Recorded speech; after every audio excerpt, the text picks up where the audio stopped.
Hello there. What is going on, everybody? It's Double Critical Podcast back at you with episode number 3. And Sean, what are we going to be talking about today?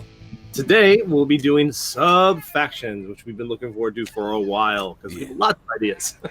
Subfactions, I think, are definitely going to be something I think they're actually going to announce Subfactions by the end of the year. And I figured this was a good time to talk about them before they're already out there in the open, because one of the things we talked about in episode 2, in our last episode, already kind of came to pass. We were talking about, what kind of unit upgrades you wanted. Yeah. And there was the Snowtrooper upgrade. So I Delmico. It was Delmico, right? That could he can go in any core unit, but he can go into the Snowtroopers. He could be that. I wanted a range 5 guy with 2 dice that could go in Snowtroopers, and then there it is. So I'm like, gosh, we got to hurry up and get these things out and start talking about stuff before it comes out. So no, one up you. I think it's going to happen by when Gen Con would be. That's because I think with they had the spoiled list is now cleared. We have no more of those French spoilers until next week when the French spoil something else. And yeah. But I think that'll be the next. I think that'll be the next big announcement, because that way they can start introducing them with the Republic and the Separatist factions pretty quickly. Yeah. And then that'd be the thing. All right. Well, we also have a special guest with us today. So before we get too deep into it, let me introduce Chris from the 82nd Legion. Chris, how are you doing today? I'm doing pretty good, all things considered.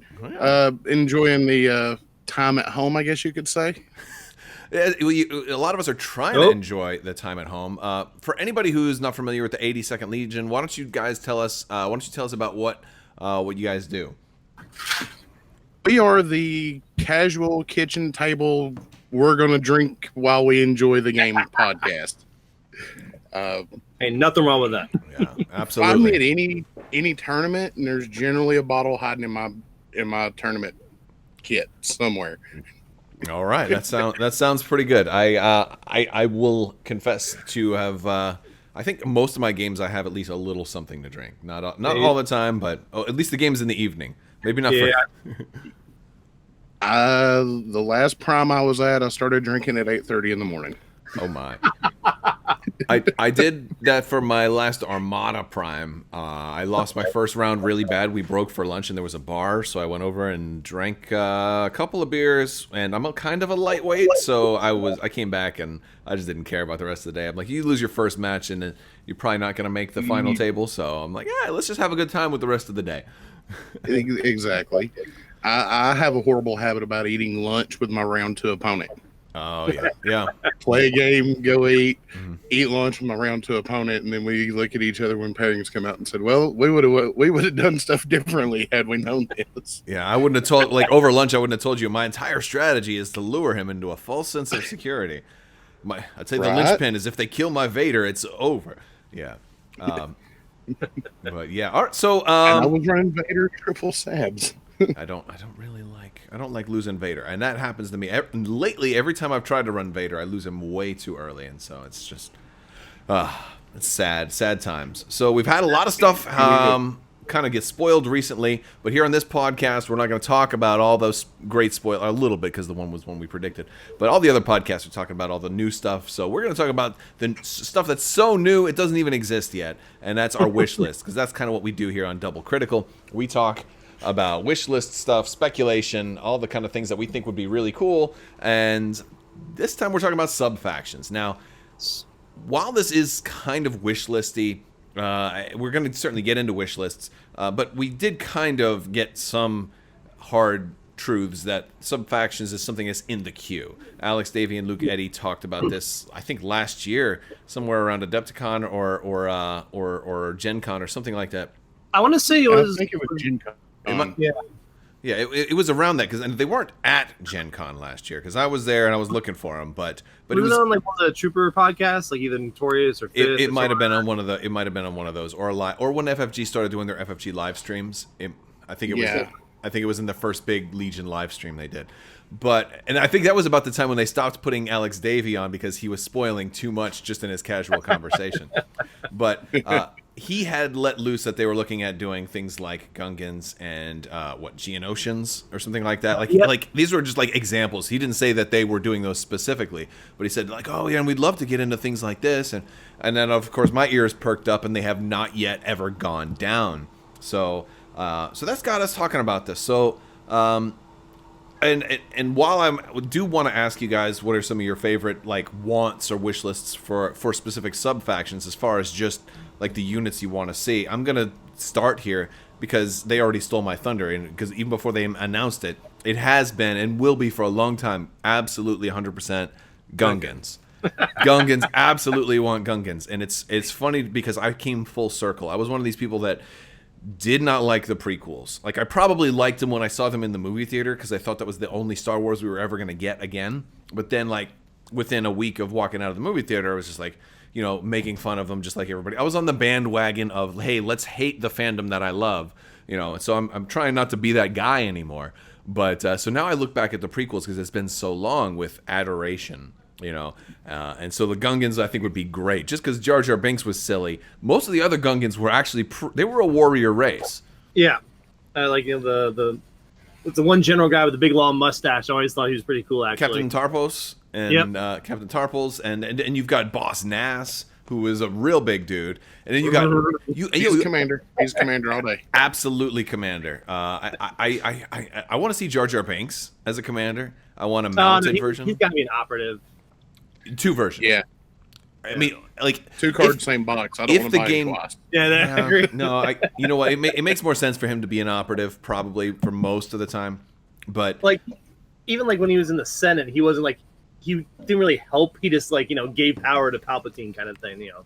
Oh, and he was a Sith Lord the whole time, also. Or that'd be me. That if they really want to go at it, that'd be funny.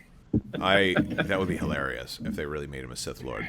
But no, so like, but as far as Legion though, like how much of Legion is really kind of when I think about Legion, like from the very, very first time I read the rule book, in the like one of the last pages, they talk about Grand Army, right? And that's a 1600 point.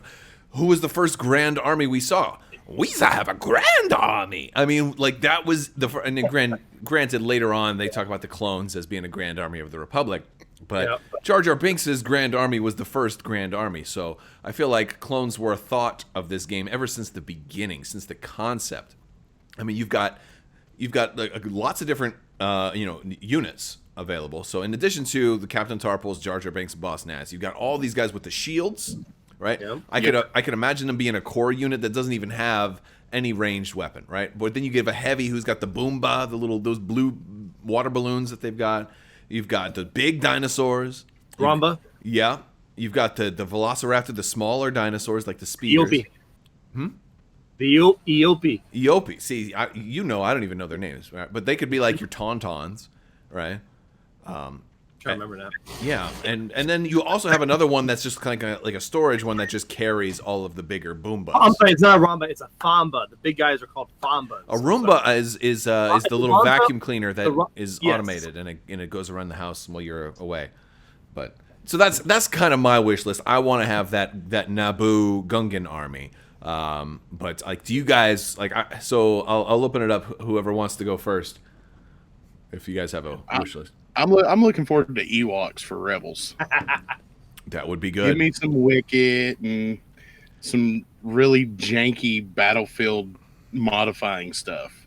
Give me the ATST Crusher, dual log ATST Crusher. You see, like that one of the podcasts I want to have. It might be the next one. Is going to talk about terrain and get into some more crazy ideas with terrain. But I think Ewoks would fit into that perfectly. I could totally do like a command card, like it was or like someone like gets a trap, or like literally log crusher ATST. It's got the picture of the ATST getting crushed by the 2 logs, and if you are in range 2 of a vehicle, do this. Mm-hmm. Maybe they set traps, and like just like how saboteurs lay bombs, Ewoks set traps. Man, so this that would is be cool. Back in the day when I played older Warhammer, they had infiltration work differently, where you would like on a piece of paper. You would write down where your unit was, and like you would then reveal it when it happens. So like I could see that'd be kind of neat. Like you have terrain pieces, and you write down like, okay, it's on this terrain piece. When they get near it, the trap is sprung. That's a pretty cool idea. Yeah. I've seen like there was a Star Trek game I played where you had, in addition, separate from them just hiding in the environment, there was also cloaking in Star Trek. And so like one of the ways they've done cloaking is like your ship would be somewhere, but you'd put 3 different tokens out on the board and you'd move them all. And so your opponent didn't know which one was you and which one was like fake. And, you know, like, so kind of similar to that. But you're talking about traps. I was thinking more of like the Ewoks like springing up out of the environment. Like they were hiding in a log the whole time, and you didn't even see them. That'd be cool too. Because in Return of the Jedi, they do kind of just show up out of nowhere, and they're just like surrounding the Stormtrooper army. So I'm thinking Ewok command cards. They're like 3-pip is Feast, where they recover health, but they got like the Stormtrooper head on a spike thing as the picture. Because we all know they ate people. So they did try to eat Han Solo and Luke. Yeah. Yep. Like they can recover models or something. And Chewie. Yeah. That's. Oh, they laid the trap too that almost caught Chewie. Right? They're gonna have like a food trap. Did catch Chewie. Oh, that was the trap that started all of it. They did. Yeah, I said almost got Chewie. Yeah. They did get Chewie. Oh yeah, it was. Poor thing. Poor Chewie. You gotta think that. How did they not feed Chewie if he's just gonna pick up random food off the ground? Like Han Solo needs to be up on that. He's got a life debt to you, but you still have to feed him, right? Exactly. Oh my god. Maybe it was really good stuff, like these donuts that I just got from the store. Oh my goodness. But yeah, that could be. That'd be cool. Ewoks are a good one. What about you, Sean? You got any? So I'm gonna have to double down on the Rebels because I really want to see Saw's Particians. I want to see. Okay. I want to see Saw Gerrera. I want maybe even an early Jin, but I like that like Rebel guerrilla units. Like I know in oh my goodness, the new Jedi Fallen Order, like Saw's in there and he's got a whole like command unit with him. Yeah. So like yeah. I could totally see him and like again kind of like some on the same lines, have traps, have like these paramilitary that are just do crazy things. I like that idea. You know, Saw and his partisans are a great way, and we saw this in Star Wars Rebels a lot more, about like the birth of the rebellion. A lot of people used to say you could never make a true good multiplayer Star Wars game because it's really always good versus evil. It's always just the Empire versus the Rebels. And Saw Gerrera shows that you can have factions of the Rebels, especially if you go back to before they were united, before they were the Rebel Alliance. Yo. There's a lot. So, like for Rebels, I was thinking, I think we've talked about Saw Gerrera a couple of times, and I've always wanted to see him. I didn't think his partisans as much, but. Well, I'm thinking the partisans because like they have the Gagoran guys, which are the big like Wookiee-like ones, like heavy weapon. You got like those guys with the tubes. So you have unique models that you could like I'm trying to think what's the word for so you can show off. Do you give him a Borgullet? A Bugullet. Yes. A Bugullet. And his course he's got lies and and deceptions. Command card, like the Bugulli, and you cause strain to an enemy unit, and you force them to reveal part of their command hand or something. Yeah, no, that's a great idea. It's not part of the command hand; it's the entire command hand. Yeah, exactly. I want Saw to have the opposite of bounty. Like you're seeing more cards with victory points, right? Bounty hunters with bounty, and then other people with secret mission. I want Saw to have. They have to come up with a clever word for it, but like basically terrorism, right? Yeah, where can't really just call it terrorism. No, we can't call it that. We can't call it terrorism, but we have to come up with something clever that gets the point across, like aggressive negotiations. No, that's not right either. But basically, something that gives your opponent a victory point, but does something really good. And basically, you're hoping if you run Saw Gerrera to just wipe your opponent off the field. Or to like maybe some kind of super strong attack. Like this is like a chemical warfare that's banned by the Geneva Conventions, but Geonosis Conventions. The Geonosis Conventions. Yeah. Okay. Yeah, I mean we got to bring it into the correct times here. That's true. That's true. But the equivalent of him is just being like, wait, you violated the rules of war, Saw Gerrera. There were civilians in that log. Those were civilian Ewoks. He's like, I killed them anyway. They didn't stand with me. They stood against me. So the opponent gets a victory point because the sympathy of the people are on them. But if it's clutch enough, like they're about to make off with like 3 objective points, I launched a super grenade at this guy, and yeah, I'd love that. I think that would be a really cool thing to do with him, and maybe that's part of the theme of them too, is that they're like at all costs, like fighting dirty. Yeah, and like I can see like them causing strain. Like not only do they do damage, but maybe strain to enemies and things like that. Or like strain. I'm sorry, I'm thinking Could RPG. this be Suppression. Yeah. Could this be the Rebels extra? Extra tasty, crispy. Yes, I the keyword I'm looking for just Guardian. Oh, okay. Could that be the keyword for Saul's Renegades? That could be Guardian. Yeah, well, they certainly, or at least Guardian for him, right? Yeah. If not just for any, because there could be something where they probably wouldn't necessarily want a Guardian, just anybody else, right? Cassian Andor walks up; they weren't too fond of him, right? So I could see there being some infighting there. But yeah, but one thing I liked about Rebels is they showed us there were a lot of different factions. Like I would love to see a Mon Calamari subfaction. I would love to see. Oh, I'm gonna go for Rebels here, and this one could work for Rebels or Republic. But Cham Syndulla and Ryloth Twi'leks, right? Riders of Ryloth or something like that. Yeah, and they were a lot like Saw too. Yeah, because Cham has a lot in common with Saw Gerrera. So yeah, so like I love that you have so many different flavors of Rebels that they can really explore as this game matures. Mon Cal as vehicle people. Oh my goodness, I don't know what kind of ground vehicles Mon Cala would have, but they just their overall experience in that situation. Calling in airstrikes would be a good one for them too. Yes. Yeah. So there's a lot there for the Rebels, but let's jump from Rebels to the Empire. We'll stick with the Galactic Civil War right now. Do we have any ideas of? And it's harder. I'm totally going to say it's much harder to come up with Imperial ones. But I'm going to jump to the Mandalorian. Okay, yeah, Mandalorian's good Because we've got the Imperial remnants. Like let's say you're post Return of the Jedi, kind of like this new RPG that I'm running with the Fifth Trooper and Stabcast and all of them right now. We're taking it. We're doing it in a game that's like post Return of the Jedi. So the Empire's kind of in disarray, so you could have these guys, at that point they're broken into tons of subfactions. There's just not too many that we're familiar with yet, right?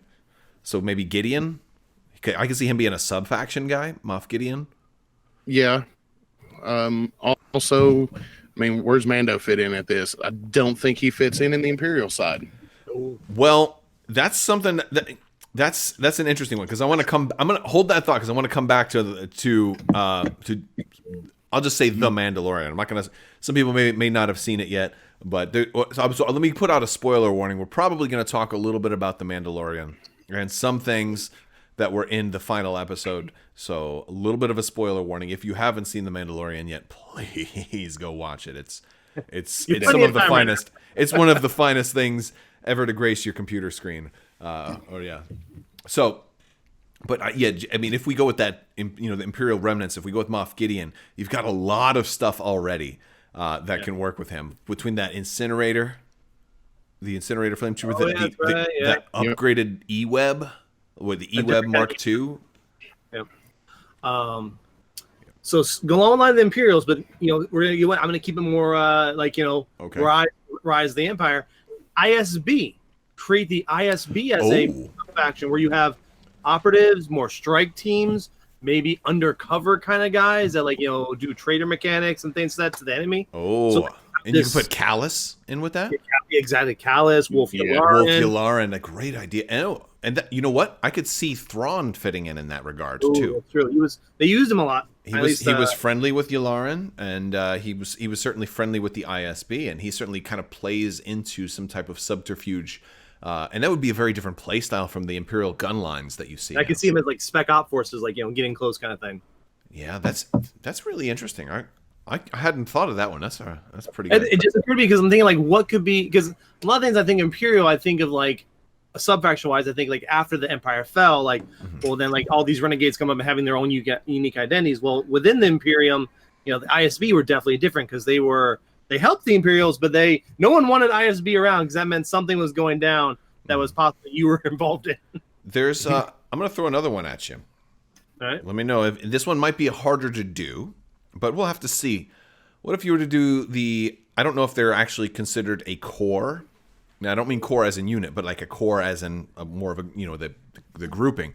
But what if you did the Inquisitor core as a I mean, it'd almost be like a Sith faction, but I mean, it was definitely Empire. Like, they reprogram and they had control. And I could totally see that. It could be a totally unique structure where like you have maybe more than one commander, and like the core units are stronger and tougher, kind of thing. It might require them to dig a little bit deeper into like what goes on at the Inquisitor Academy or however it is they actually train them, because Fallen Order went into it a little bit, but I feel like there's a lot. It seemed like there's a lot left to explore. Yeah. I think for all of that. So yeah, harder to do Empire. Let's jump back into Clone Wars era territories. Anybody got? Well, I think we already kind of talked a little bit about that with the Gungans. I believe Clone Wars winds up with Wookiees as another possible. Yeah, absolutely agree. Wookiees is a great one that could span multiple. Actually, that one could span multiple factions too. But it seems like they're very well at home with the Republic. You got those very well at home. Those boat things. Yeah, no, I mean, I gotta go watch. I'm rewatching all the Star Wars movies right now, and I'm like halfway through episode 2 because I just do like maybe 45 minutes a night, so I don't even do a whole movie in one sitting. But yeah, like I know in episode 3 you get some really good scenes of the battle on Kashyyyk, which is awesome. Yeah, and there's plenty of material there in those couple of scenes to really flesh out a subfaction. Oh yeah. There really is, and that's something I wish more media would do, is when you're going to show an epic battle, you don't just copy and paste the exact same unit over and over and over again. I don't know if anybody watched. Wants it to be one, it don't need to be. Well, I don't know if anybody watched Picard at all, but there was what I think a missed opportunity to really do some cool stuff.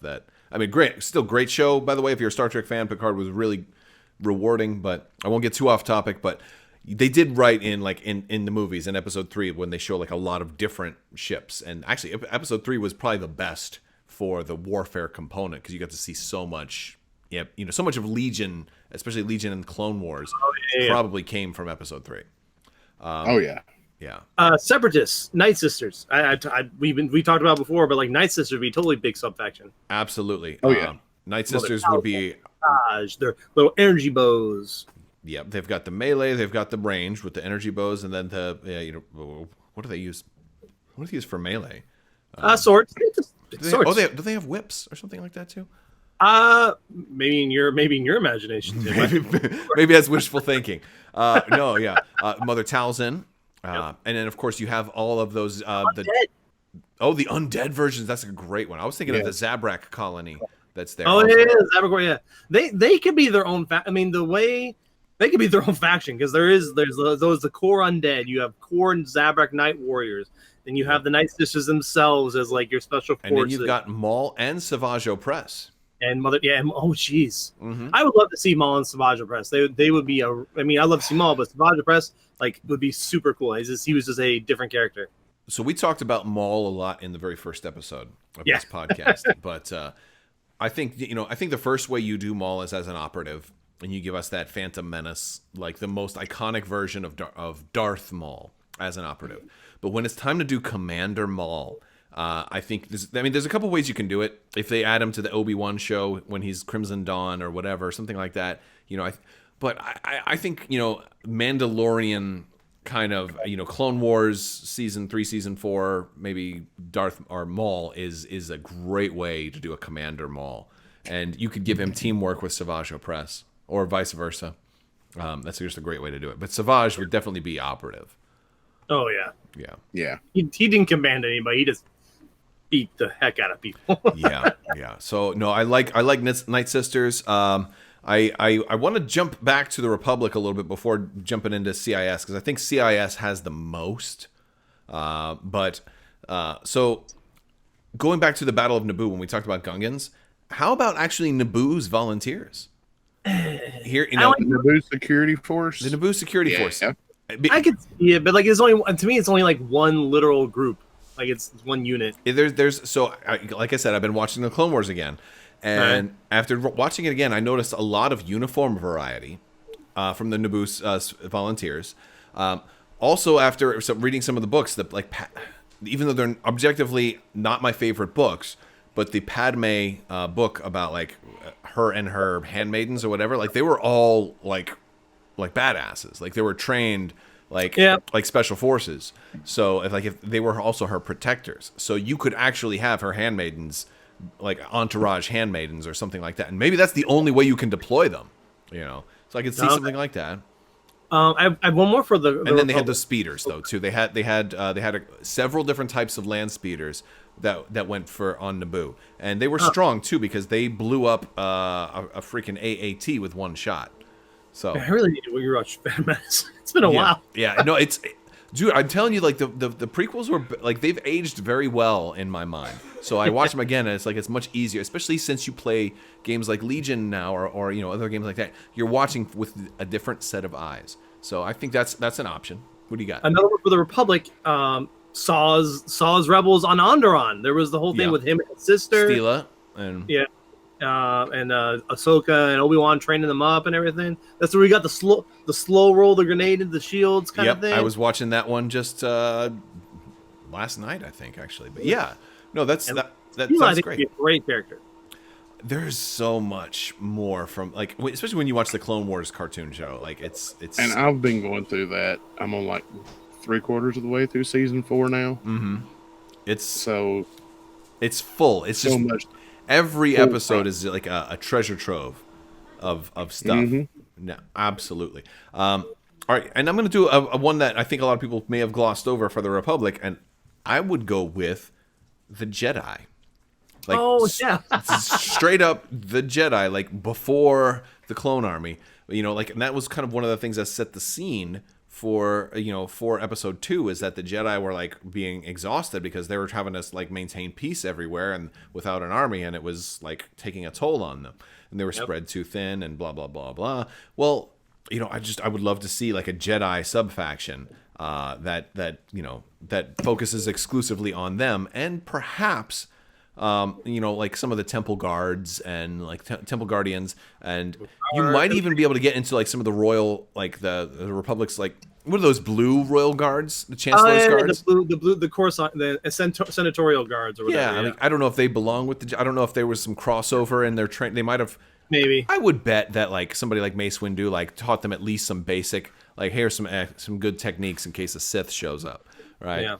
Yeah. But I could see other different things like that kind of fitting together. But I would love to see like the Jedi, because right now you really can't run the Jedi without it being predominantly clones, right? So I would like to be able to run a Republic army that didn't have to have clones, and so that I think the Jedi is certainly one way to do that. Yeah, it'd be definitely a cool looking army on the battlefield too. Like just seeing like all the lightsabers, all the lightsabers and all that. 7 activations, 4 activations. It's just I could see that being fun. All right, so that's all I've got for Republic. I've got a couple more for Separatists, but I don't know if you guys got anything else for Republic. One idea for the Republic, and this might be more into the mechanics of it, because like we'll talk a little bit about that later. But like the idea, like we say subfaction, we're thinking whole new models. Well, what about subfaction 20 or the 212th, which was Obi-Wan, subfactions Wolfpack? Oh, yeah. So you're talking about specific units, but then like they have their own rules if they're their own clone brigade. How many like canon units that are numbered or named are there though? There's quite a few, aren't there? Yeah, you got the 212th, the 501st, the whatever Wolfpack is. You have the Coruscant guys. You have, there's at least 4. You don't need that many to make rules, and you can always say, hey, your clone unit just might use these rules. It's called something different. So it's not like I have to paint my guys a certain way. It's like, hey, no, I'm using these rules because that's who we follow or something like that. Or maybe these guys were just conscripted into the 501st. Right. Okay. All right. No, that's a cool idea. I hadn't really thought of that, but that seems to really fit. Okay, Separatists. Geonosians is one that they talked about, right? That one, honestly, I'm not as excited about that. I don't know how you guys feel about Geonosians. Critical part of Clone Wars. There was a lot of battles, and it was a very contested planet. Yeah. it was important, but for me, they don't seem exciting, right? Like that's one I buy one to do an unboxing video, and then I don't buy another one. Like that's kind of how I feel about. You gotta think if I think you're thinking just like the normal guys. You gotta think of maybe like I forgot the name of the leader guy, like the old Haggard guy with the cane. That and Queen. It was a. But you remember the Star Wars Republic Commandos had so many different type of Geonosians in it. I mean, that might have been for the game just to make it more variety, but there was like big hulking guys and there was little guys. Like you think if you take them like an insect, like an insect race, you just extrapolate. Okay, these are the workers, these are the fighters, these are like the leaders. You could probably even go into Rebels when you had like the hybrid Geonosians that like the Queen was trying to manufacture them out of like spare parts and stuff like that, and it was like almost like half droid, half Geonosians and stuff like that. Yep. I could see doing that, but they seem that still, despite all of that, they just don't seem as exciting to me. Maybe I just don't have as much of a connection to them. I feel like I'm much more interested in Nightsisters, for example, than Geonosians. Nightsisters have magic. Yeah. But like, okay, so let's jump to episode 2. You see a lot of that round table scene where Dooku's like, "Who will sign my treaty?" And like the Techno Union will sign your treaty. Like how about the Techno Union? Now, granted, they've already got some stuff that we've seen, but like if you're watching the latest season of Clone Wars, there's new droids that are like Wat Tambors, right? I mean that could work. You think Chris get an idea? I wasn't sure. But I'll keep rolling with it. Just interrupt me if you need to. But so Wat Tambor also, and one of the reasons I say that is he's he was kind of important for this last season of Clone Wars. He was mentioned a lot more. He is also in the new Clone Wars spoilers for Armada, and FFG kind of dropped some of the Clone Wars Armada stuff. And then they kind of like when they dropped him off, they're like there's like, oh, and here's one for the leader of the Techno Union himself, Wat Tambor. And I was just like, it just kind of the way that they phrased it got me thinking, oh yeah, what if they just did a whole Techno Union subfaction? So like it could be like souped up battle droids kind of thing. I could see the banking guild and them hiring people out, so you kind of like get like a scum and villainy faction more in the Separatists because the bankings were all about the money. Like, oh, we'll just hire our assassins, and like they hired the one Cayuzo with the hat that spun around and fought Anakin on that one planet. Yeah, I know that could definitely be a thing. There's a lot of that. I think if you were going to do a Sith subfaction, you could probably get more miles out of doing that in the Separatist time between Maul and Dooku and Sheev and the Senate. And Asajj, and you had more Sith. I don't know if you want to go back as far as like Plagueis or something like that, but we heard of Darth Plagueis the Wise. Is this a power where can I learn this power? See, I always screw it up. I get ready to make a quote and then I screw up the quote. Anyway, I'm gonna make a Twitter page for just like bad implementations of Star Wars quotes. I think they have that already. Probably. I tweeted not too long ago, like, well, my biggest fear is when I have a perfect opportunity to make a Star Wars quote and I screw it up. Yeah. All right, so get over it eventually. Eventually. All right, so that's most of. I think we covered like the 4 basic factions. There's one faction there's one more I want to talk about, and it's a big one. And because it can go a lot of different ways, and I said we were going to come back to it, and it's Mandalorians, because this one's so big and perhaps maybe even so obvious. I think it deserves to be separated because here's the thing: we've got all the 4 factions we talked about already. There's already Mandalorians associated with every single one of those. I'll start with the Republic, right? We've got Mandalore itself, Satine and Clan Kryze, right? That's Satine, right? Satine Kryze was her name, and Bo-Katan was her sister. Oh no. Yeah, Bo-Katan Kryze was her sister, and yeah. So like you've got the good guy Mandalorians during the Republic, and of course, obviously, you've got Death Watch. Yeah, you're right, Kryze. Yeah. So you got Death Watch. So you got tons of you got all your Mandalorians, ammo right there in the Clone Wars. But then as we get into Rebels is what really gave it to us for the Rebels and the Empire, where you have Gar Saxon and the Mandalorian Super Commandos for the Empire, and then Clan Ren for the Rebels, and of course which already got. Right, and that's another thing, and that's kind of why I wanted to do this episode now. We were kind of already talking about doing this episode, but I was planning on doing this episode like maybe next month or the month after. I'm like, boy, they're kind of hinting at it, so let's not let them steal my thunder here. But yeah, so I guess my question for you guys is, how do you do Mandalorians, right? Like, how do you want them to do Mandalorians? Do you want it to be like all of these different sub-factions, or should they be like their own faction, and maybe they're not even a sub? Maybe they're just a standalone faction that, that just lets people, work with them. And are there any other Mandalorians that I'm leaving out, or the Mandalorian himself, Din Djarin, and then all of the other Mandalorians we saw in the Mandalorian? I don't even know where they fit in. Maybe you got. I think as far as the ones you go out of the Mandalorian, I think you make a unit card for them that's just any faction. Yeah, that's a great idea. Like maybe you have like. I used to play an old Star Trek game by Decipher back in the 90s. Okay, I'm going way back. But you used to have characters that were gold, and they were called non-aligned characters. They could go in any army or any deck. And maybe Legion needs non-aligned characters that can just work for anybody. Yeah.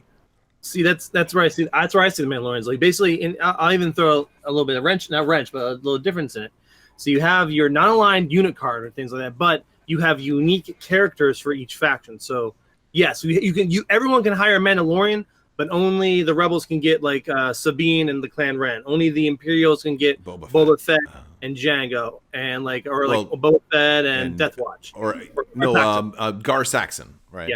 Yeah. And the Separatists can only get Death Watch. And but then Bo-Katan she's kind of like flip flopping either way. She can go on either the Republic or the Separatist side. But so have like that. Yes, everyone can get a Mandalorian, but certain factions have specific.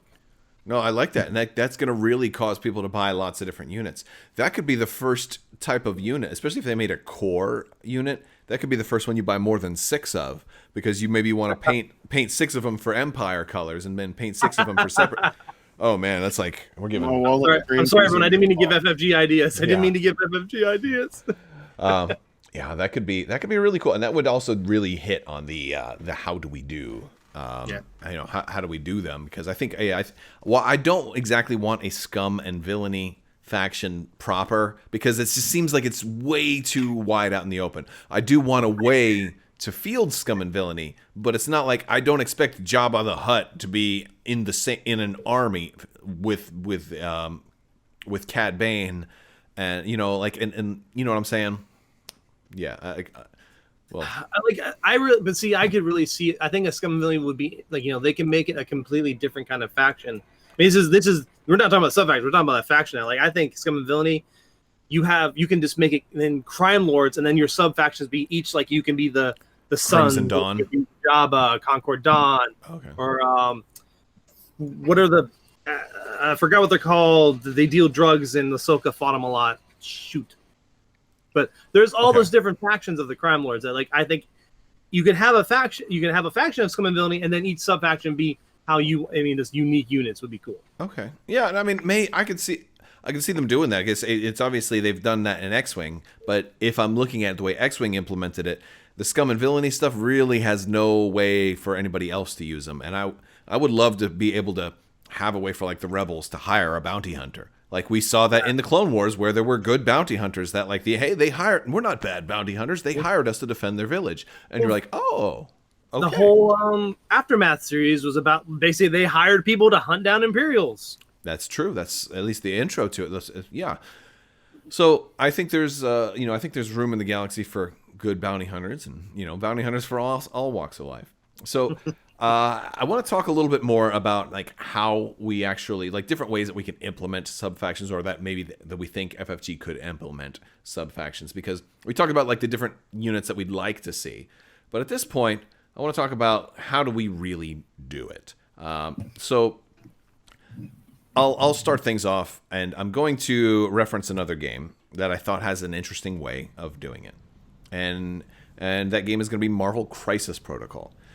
So Marvel Crisis Protocol has what's called affiliations. Think of these as subfactions. And it allows basically anybody to work with anybody else in this game. But if you have certain people, then you're eligible for certain bonuses. So the example is Captain America. If the team is mostly Avengers, he can then assign an Avengers bonus to the team.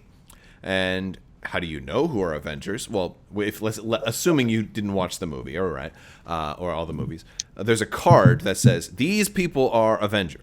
And it lists off all the people in the game that are eligible to be Avengers. And so you could do something like Mandalorians. And these people are eligible to be in a Mandalorian faction. And so you can run them like Boba Fett, Sabine, Jango Fett, et cetera, et cetera. And you list all, like, at a certain point, it might not fit on a card. You might have to have a RRG page for it. Or maybe a subfaction guide that lists who's legal to be in these subfactions. But like that's one way I think you could kind of control who's there. And that's assuming you wanted to allow some degree of cross-play, So that's one idea that I have, but it may not be that way. Like, so my thoughts go to like, so I play Warhammer on the side, and they generally come up with like codexes for specific subfactions, and they'll have rules within them. And the thing about Legion is we have the living rules guide. So they would have a kind of idea like, hey, go along with like, this is a rules reference guide page for subfactions. Mm-hmm. But I was just thinking too, like, if we're going to go along with Legion, maybe make it a unit card. Like it's a separate unit card that says subfaction, here are your unique rules. Okay. No, I like the idea of unique rules. Let me ask you this. I'm going to use the simplest version, which is the first one I think they mentioned, Gungans. So I'm just going to use Gungans as an example. If they do Gungans, or do you think they do Gungans as like you can only run Gungans with Gungans, or do they let you run like do they let you mix them with the Republic? Can you run like clones and Gungans together? What do you think? I think they get run together just because of the nature of the game.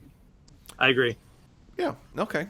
It's also that also. I mean, as much as I know FFG would love for us to buy a whole another army, I think feasibly to make it more fair, they run as like, if you have this many of the units, then you're considered it. So therefore, you can still run all your units plus your special units. Okay. All right. So, sorry. No, that kind of lines up to one of the things I was thinking is you can like, there's got to be something if you're allowed to mix, because I imagine every sub faction would have a parent faction. Otherwise, you wouldn't call it a sub faction at all. Right. So if every sub faction has a parent faction, and you were to mix them, there's got to be a certain boiling point where all of a sudden it stops being the parent faction and now becomes the sub faction. Now, where they make that balance, I don't know exactly. It might require a couple of things. It might require a simple majority. Maybe you have to have at least 51% of your points has to belong to the sub faction for the list to be considered sub. It might require a commander plus 51% or something like that, or some combination there. Or they could be so bold as to say, if you want it to count as the sub faction, it has to be 100% sub faction only. Like maybe the Gungans only reveal their true nature when there are no humans around, or something like that. That might be pushing it a little too far, though. I think that part, because then it forces people to buy a lot more in, and that's it's not as much fun. I definitely agree. So when I think point limits, I think Armada, like where you can only have 1/3 of your points be fighters. Right. And I can definitely see that because it's already kind of like they've built that kind of concept into their heads already. Mm-hmm. But I could definitely, to me, the easiest would be, hey, if you have this commander and one core unit, those units can use this sub-faction rule set, kind of things like that. Okay. Or like you limit to like, like if you have more of this, then they also benefit. No, that's not bad. So you mentioned sub-faction rule sets a couple of times. So what kind of, what do we think that they might do? Like, so let's assume you do meet the criteria to be considered a sub-faction. Whether it's like, my list is sufficiently Gungan that we're going to beat the Gungan war drums during this battle or something like that, right? So what are some things that they could do? Obviously, I'm assuming you could come up with some kind of like how command cards give bonuses. Maybe you just get some kind of static bonus for the whole game. That's us. And actually, I'm saying Gungans. Oh, go ahead. We've already got rule sets sort of already in place with the clones and the droids, and how you got the droid trooper rules and the clone trooper rules. Yep. Okay, so here's that's a really good point. Do you think? All right. Okay, probably not. But here's the thing. Imagine this. Imagine that you've got clones. Like maybe you've got 2 clone trooper units and all the rest are Gungans. Right? You're doing some kind of mix match. If now all of a sudden your unit becomes a Gungan unit, do you lose other passive bonuses? Like, would you lose the clones? I don't think so because it's written into the RRG, but so they'd have to deliberately, make some kind of exception. But, I don't think you lose it because at that point you are overloading yourself. Yeah, how many times have you played a Legion or Armada game where like I have this mixed variety of units and I forget to use my abilities because I have so many? Yeah. I think there's inherent difficulties to running multiple sub-faction armies. So I don't think you'll lose it. I think it's on your opus. I don't know if that's the right word, but on you to remember, oh yes, my clones can share tokens between them. Like if you have 2 clones, those guys are basically stuck together going, okay, I got you, you got me, right? Right. No, I could see that. But I could also see or the Gungans have this ability. Like maybe, all right, I'll make it real simple. Maybe all Gungans have no surge. But if you're sufficiently Gungan, like you're running the Gungan war drums, now all Gungans get surge to defense, surge to block, right? Like that's that's an easy one, and that'd be a nice bonus for doing it. But still, maybe you want to run some Gungans in a clone army, even though they're not going to have it because maybe they offer some good support. Maybe the big dinosaur shield guy, right? Yeah, I agree. Like it's like if you meet this criteria, then you get the special bonus. I absolutely agree. I think they should make it small though, not small, but like at least like commander and core unit, or like if you have like 3 of this unit, they can, and make it specific. Like how like you said, we have like clone trooper rules already. Same thing, clone troopers, Gungan warrior, Gungan blah, Gungan X. Maybe I've got another one. Maybe there's units that can only be used. Like, here's my fear: the big dinosaur. You mentioned his name twice already. The Famba, the big shield bearing dinosaur. Famba. I love it. And it's one of the things that makes me really want that on my tabletop. But might that be a bit too strong to protect a clone army? So here's my idea. And it's just, obviously, it all depends on how they design the unit, because we have no idea if that's even coming to the game. But maybe that's a unit that, in order to include it in your army, it does require that you pass the... he can only be run in a Gungan-specific army. Whereas everything else in the Gungans can mix, but because he requires enough Gungans around him to keep him tame, right? You can come up with theme reams. Okay. Like, maybe he doesn't like humans, so that's why he was surrounded by Gungans and he was tame and he wasn't running away, etc. Plus, it could be a balance thing. Right. I say no, don't restrict him to, you can only have him with Gungans, but I like your idea where like he gets more tame around Gungans. So give him like this creature, because he's a big creature. Say normally you with Gungans around courage 4. Exactly, something like that, or maybe he's only courage 2 if he's outside of a. Yeah, I could see that. Or like you can shoot him easier because he's bigger. Like, hey, increase range by 1 for our weapons targeting this unit if there are no other Gungans around, or something. Make it so he's easier to be shot. Or maybe he gives units shielded 1. But if he's in an all Gungan army, he gains shielded 3, or something like that. So so you probably his point cost will probably be the same. Right? Yeah, but his benefit will be he can still be a great benefit to clones, but it won't be as good a benefit. So to me, that's a good balance. Because saying, hey, no, you can't add that unit in without this unit gets real. Well, we have that already because of Counterpart, and true. The Mark 19 and the what's the keyword that they give to those the veterans and the short troopers? Detachment. Detachments. Yeah. So I feel like there's already some some precedent with detachment and things Yeah, like that's that. fair.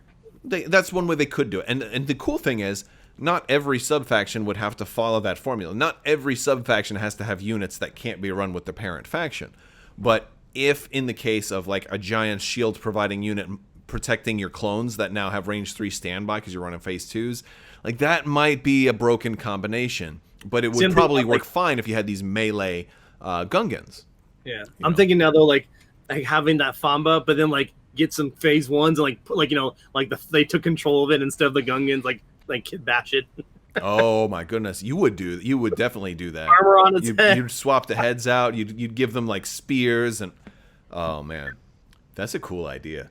All right, so I love the idea. I mean, we're using Gungans as a great example, but like that same formula. Ewoks he brought up like the infiltrate, like all Ewok warriors have infiltrate X or something like that. Oh yeah.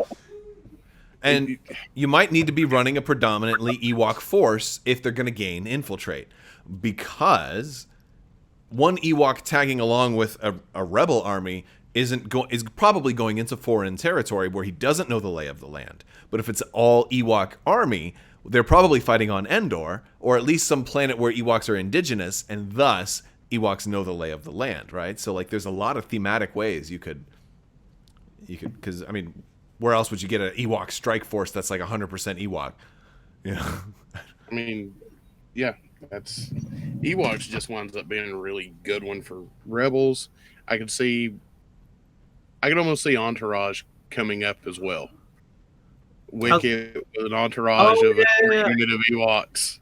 Oh yeah, this massive Ewoks. That'd be a really neat looking army too. The gliders, too. Oh yeah. Oh my goodness. There's your Ewok heavy. Yeah. So, do you guys know that calf, like the Star Wars version of coffee, is made from Ewok poop?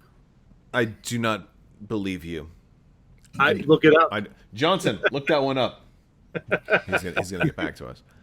All right. All right. So and that's gonna do it for tonight, folks. All right. On that note, no, I've got a different aspect. I want to talk mechanics and stuff. And before we kind of wrap everything up, I want to bring up something a little different.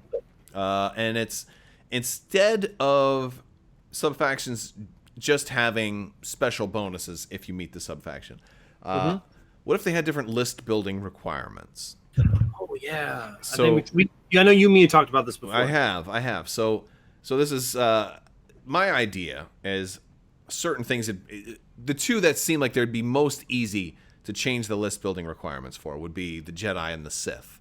So if you were going to run a Jedi army, and this is probably not like this one probably couldn't come out for probably at least a year, maybe 2 more years once we have more Jedi characters, because right now it's Obi-Wan and it's Luke and that's it, right?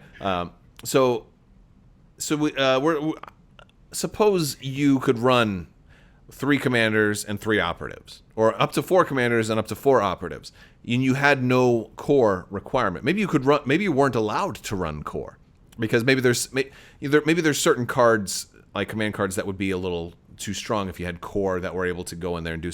Like maybe the idea of running all Jedi is it's going to be harder to get those objectives because you're going to have less people. Like you're probably going to have like maybe 5 activations, and oh my gosh, and that's it. So, and also, by the way, maybe you could have a different command card hand. Maybe you weren't restricted on just 2 1s, 2 2s, and 2 3s. Maybe you were allowed 3 1s. Or maybe you could have more than 7 cards total. Maybe you didn't. Maybe a subfaction says you can drop standing orders and get a different card in place of standing orders, right? So like, there's all kinds of different ways to think outside the box. I think there's like a lot of weird things they could do with subfactions changing the rules, as opposed to just having some kind of bonus. Because let's face it, I think if you're running an all Sith or all Jedi army, you probably don't need any extra bonuses. Like, they're already crazy strong, right? I mean, like, what more do you want to give Darth Vader? Like, does he get Surge to crit also? I'm like, forget about it. No, he does not need that. Like, what? Oh, it's Surge double crit. Surge. Yeah, exactly, Surge double crit. Surge. Well done. Well played, sir. All right, Well and the award for best comment of the night goes to Johnson. Bring us the trophy. I don't know where Johnson went. So yes, no, that's fantastic. But yeah, like Palpatine. Palpatine needs no help, right? Well, I mean maybe Spur, but No. but yeah. So lately I'm gonna say no. Yeah, Palpatine's been kicking butt lately. I still want him to have Spur. I don't do that good with Palpatine, but yeah. So like I'm sorry. Palp's definitely playstyle dependent. Yeah, he definitely is. He takes. I think Palp requires a lot of practice, and that's something I don't ever do. I don't play the same list twice, like almost ever. So I'm doomed to always be a very fair weather Palpatine player. Yeah. So. So no, I see what you're going with. Like I could see if you are using the Jedi subfaction rules. Or you can even say this: your HQ units can count as, or your commander units can count as core units for list building requirements, or special forces can count as core units for list build. As I said, like list building requirements kind of stuff. Yeah. So like and to me that makes very unique choices. Like, oh hey, maybe if I don't want to count them as, I can have a few clones with it too. Like, so you give people the variety of, like, maybe they can have some clones of the Jedi, but they have the option to make a full Jedi army. Yep. And there's other places where I think that works exceedingly well. Sean, you talked about having specific battalions and stuff like that in the Clone Wars. Well, what if one of those battalions was more vehicle heavy than others, and they allowed you to have up to 4 supports and up to 4 heavies, and required like only 2 core? You could have like 0 to 3 core. You didn't even have to run core. You could run an all vehicle list if you wanted to. So let me flip this on you. Instead of having, like, say having 3 core be your minimum, this now flips, like you have to have 3 special forces to run the wolf pack. Battalion. Yeah, so exactly. Instead of 3 core, you have to have this one, and then your rest stuff is optional. I think that's a great opportunity for subfactions to totally change the standard required units, and that's gonna drastically impact your points also, and it'll be hard to do that right now until the Clone Wars factions get more units. Right now, what do they got? They got 1 special forces each, and that's on deck. We're not even going to see that for months, because of, well, I mean, and that's not FFG's fault. That's just COVID-19's fault. Yeah. That's just the way the world is right now. I don't even know if it's Mother Nature. I have a feeling some scientist in a lab is like, I want a way to force the internet to buy all the products on Steam because they have no video games to play right now. So I don't know. I've spent exactly nothing on Steam since this broke out. I spent a lot. I bought all the You Don't Know Jack, the Jack box. Like I bought like 5 of those combo packs, and I've been streaming them. And it's fun because anybody who's watching can just join in. So if you guys are watching this and if you see Crabbok do a live stream and it's a let's play a Jack box or whatever, jump in. You might be able to play. They're like bar games. They're fun. Yeah. And all you need to do is watch. You don't even have to buy any software. You just. You need 2 browser windows though. You need one to watch the stream and one to type your answers in and stuff, or a phone. But yeah, all right. So let's see what else. I think we've talked about everything that I wanted to talk about for subfactions. I mean, like we've got so many different Mandalorian subfactions. I think there's a lot of cool stuff coming in the Mandalorian season 2. Yep. I don't know if you guys have heard the rumors. I don't want to go into it too much because there's. I just hope the rumors are true. Is all I'm gonna say. Yeah. The rumors for Mandalorian season 2 make it out to. Wait. Okay, can we put a spoiler? Because I only know one rumor, and like, cool.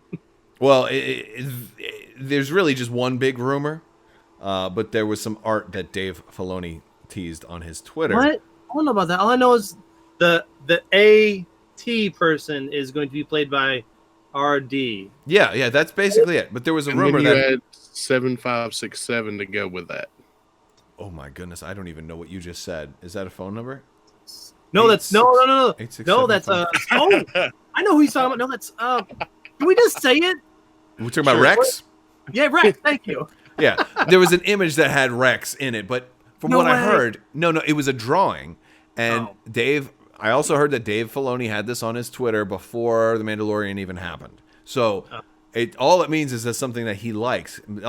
all we really know is Dave Filoni likes his own creations, and as such, that's all you can really take away. But I'm hoping to see Rex make a little cameo, because I'll tell you why.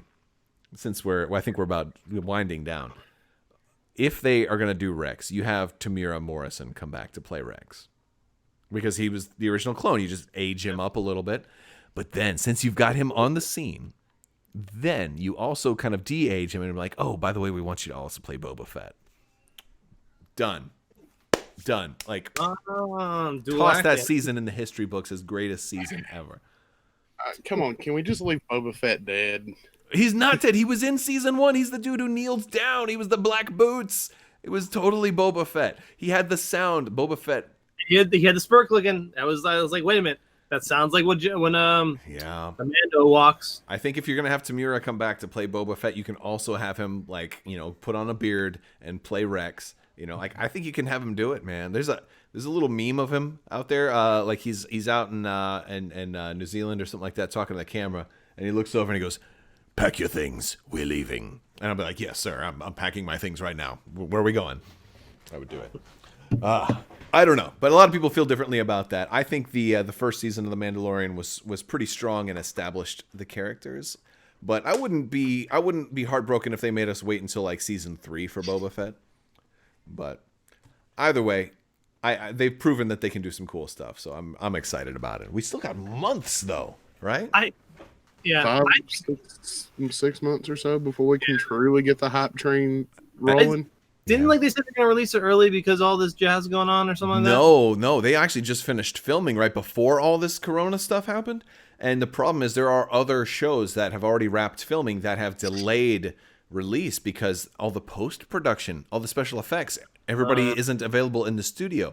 And there's really almost only so much stuff you can do from home when you don't have like these supercomputers to add all the digital effects and all of that. And you need to collaborate with people, and so I wouldn't be surprised if that does end up getting delayed a little bit.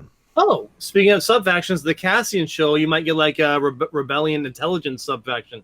Out there. Yeah, that's true. Yeah. Hey, we finally get that Pathfinder upgrade.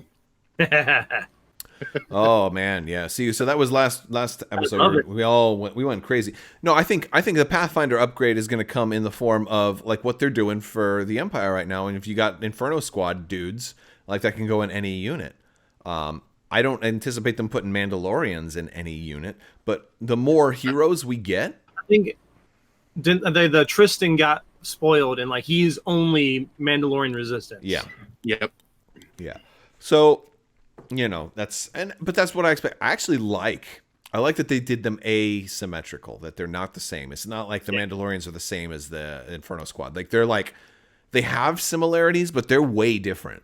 And that's cool. Yep. It's time to make the Empire and the Rebels more different than they have been. Since clones and separatists are way different also. So well, it's like Armada, like they play completely different ways. Like are the Rebels, and like you can make certain ones, but like even then, like you just don't have the ships for it. Yeah, I'm curious. I don't know what's going to happen. I know this isn't really an Armada podcast, but once they finally announce some Clone Wars for that game, it might be time to do an Armada podcast at that point. I've been picking up Armada piece by piece because I can't buy Legion. I was showing Tim today, like clones are up to like $76 for one box on eBay. Phase 2s, man, just because because people didn't get them in time, and so they're like, I don't know what's going on, but somebody needs to get fired. Driving 2 hours to go pick up my 3 boxes of Phase 2s. I need to fix. I would drive 2 hours. I would too at this point. I would. The shop's now closed, and I can't. Even if I was to make the drive, they can't sell them to me, even if I wanted to. Yeah. Yep, non-essential stuff. I know. A couple more weeks. Hopefully, only one more month ish. At most. Hopefully. Hope. Yeah. Well, rebellions are built on hope. And with that, guys, I think that's a pretty good time to start wrapping things up. So. All right, so we talked about Subfactions. Is there anything else you guys want to bring up about Subfactions before we kind of wind things in here? I can't think of anything. Like we covered most of it. Like there's probably something we forgot. But hey, if you guys listening, let us know in the comments. What is your favorite subfaction? Let us know what you guys want to see. I'd love to see that. All right, so Chris, thank you for hanging out with us, man. Not a problem. Yeah, and for anybody listening, where can they find 82nd Legion? You guys are on Twitch. We're on Twitch, YouTube. You name a social media, we have an account on it. It's 82nd Legion across the board. All right. We've got our own Discord server. You can find a link just about anywhere because I keep it posted on a regular basis. Awesome. We just have a good old time. It all started with me and a guy on the show, Rick Hunter. He bought into it. I painted a unit of stormtroopers for him. And then I bought into it, X-Wing, and Armada the same week. Cascade down. they do that, man. And, and that's my worst nightmare right now is that Gen Con's going to come out and FFG is going to be like, oh, by the way, here's another miniatures game. It's called the AT-AT Attack. The AT-ATs are about 7 inches tall, and it's got 10 millimeter miniatures for all your core, and this way you're gonna have really epic battles, And I'm like, no, I gotta start all over again.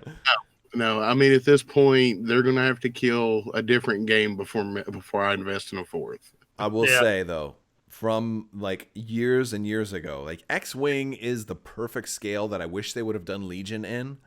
Because then you could have had your Battle of Hoth. An ATST would have been like 2 inches tall, maybe 3. Wouldn't have been that big. An AT-AT would have been probably about 7 inches tall. Would have totally been doable. You could have had your table doing the whole Battle of Hoth. Like, it would have been gorgeous, man. It would have been so good. This is where you go to Thingiverse and you do a little bit of searching. You can recreate the Battle of Hoth in X-Wing scale. I'll tell you what, I almost did. I was looking up pieces. Yeah, I was looking up pieces online to try to replicate all of that, but at a certain point, like, well, who am I going to play it with? Because like I want to be able to like show up to a store and everybody, like that's the thing about an organized game that's established is that people know how to play. People show up and play, and I don't want to have to teach you my homebrewed solution every single time. So. This isn't playing anywhere else, but we're going to learn it today. Yeah, exactly. And you better remember it because you better be here next week, too, so I don't have to... Yeah. So, all right, well, that's going to do it for episode 3, Double Critical. We have been talking Subfactions. Big thanks to Chris from 82nd Legion. Big thanks to Sean, Prehistoric Painting Sean. Be sure to check out Sean's also got his latest video on painting clone troopers, which is pretty cool. So definitely check out Sean's YouTube as well, and we'll see you guys next time. Thank you so much for watching, and as always, have a great day.